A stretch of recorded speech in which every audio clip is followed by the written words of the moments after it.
whatever the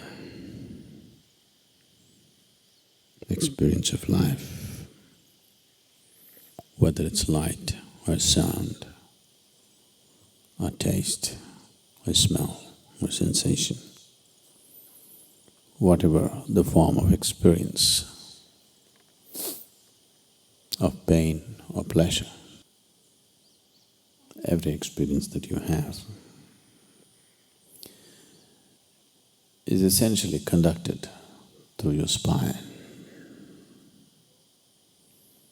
Your spine is taken away, or what passes through the spine is in some way dislocated. There will be no experience.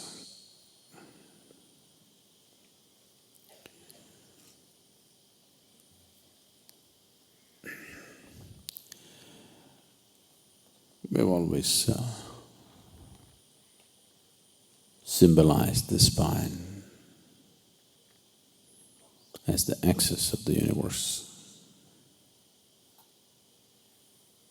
because essentially you know the universe only from the context of your experience. There is no other way to know it. You do not know anything in this world without the context of your experience. You understand what I'm saying? It's only by what's happening within you, you know, or you think you know.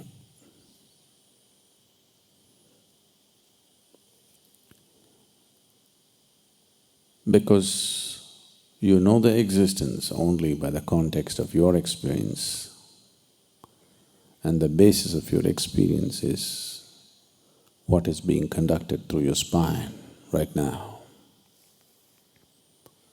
Spine is seen as the axis of the universe. Today we know that the whole solar system is just a small blob in this cosmos. Tomorrow morning, if this whole solar system evaporates, there will be no great vacuum, just one little empty space. The rest of the cosmos will not even notice it. That's how insignificant it is. So, in yoga, they went to a different dimension and said, your spine is the axis of the universe. They are not saying this because they believe that you are in the center of the universe. Because you are capable of knowing the universe only from the context of your experience. And the basis of your experience is in your spine. If any individual has to truly determine the nature of his experience on this planet, 100%, then having a little bit of mastery over the spine becomes essential. Only that one who anyway determines the nature of his experience would dare to explore the full potential of his life, because he wouldn't hesitate to step into anything.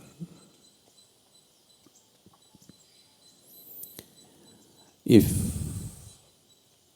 your experience is determined by anything other than yourself, naturally you'll try to avoid a few things and go after a few things. Whatever you consider as those which instigate or stimulate pleasant experiences, you go after that. Whatever you think will create unpleasant experiences, you'll go away from that. Once this division happens in your consciousness, that you divide the existence into two, knowing the ultimate unity becomes unnecessarily difficult. Why so much stress and joy, love, blissfulness is simply because of this, so that Your experience is not determined by something else. Once, if you sit here and you think, this tree creates pleasant experience for you and that tree creates unpleasant experience for you, naturally you will never step in that direction, you'll only hang around here. That's what is happening right now. That's what is happening with every aspect of life. So once you divide the world, people have been telling you silly things that you should love your enemies. I don't know why you have to make your life so hard. First make an enemy out of somebody and then try to love him. It's very difficult. Isn't it very difficult? If you don't make him your enemy, it would be easy.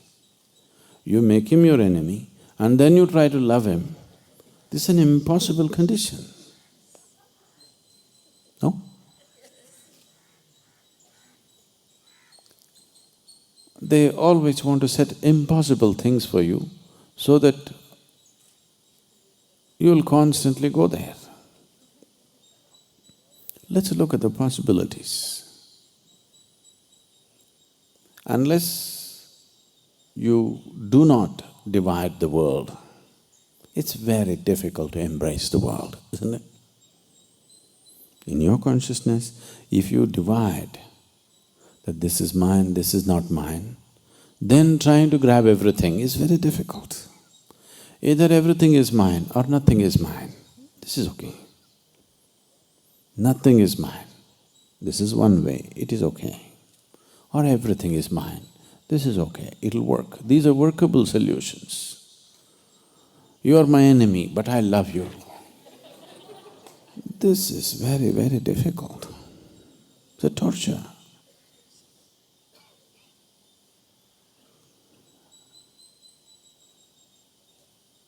And the fundamental for dividing the world is somewhere one entity causes pleasantness, another entity causes unpleasantness within you. That's why you divide the world, isn't it? It is essentially a survival mode. You know if you go here, it'll be unpleasantness. You know if you go there, it'll be pleasantness. So slowly you start going there, not here. And after some time you cannot go there at all because you know the level of unpleasantness that happens within you. Only if you are determining the nature of your experience, you can keep it pleasant within yourself no matter where you are. If people cause unpleasantness, they can do it only around you, never within you. Once this freedom is there, it's only then you can truly be inclusive, otherwise you get stuck. Every little sound that you hear, see if you can conduct it through your spine. Everything that you see if you can conduct it through your spine. Right now, I'm speaking.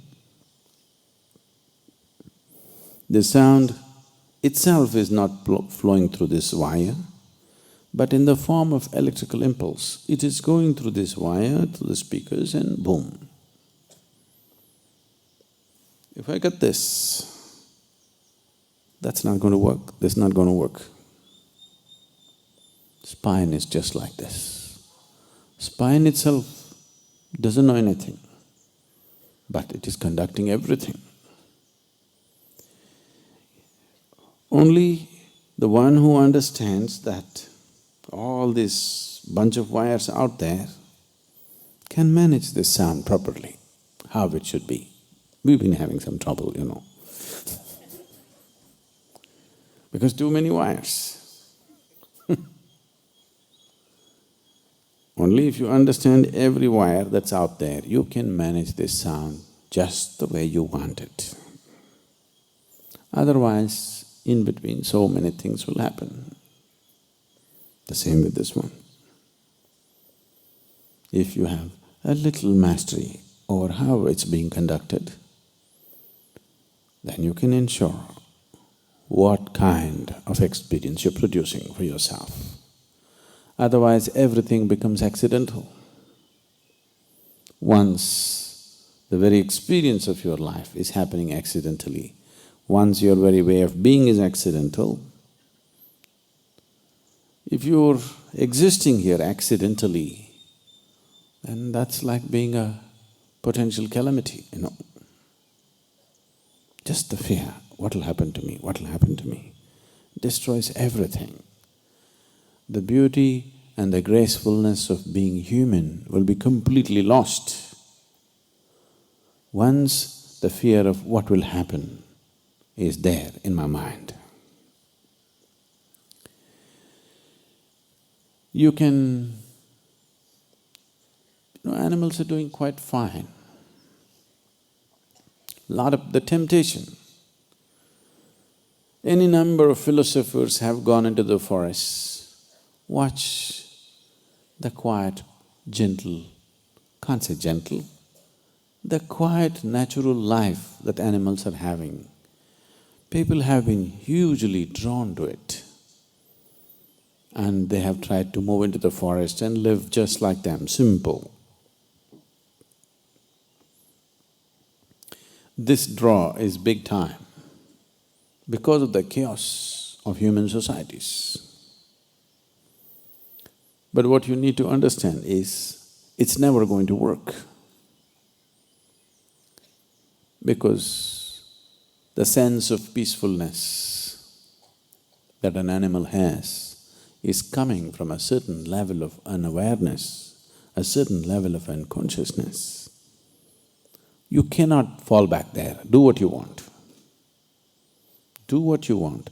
You cannot fall back into the unconscious nature of an animal. Nature has pushed you on into this level of consciousness. You try as hard as you want.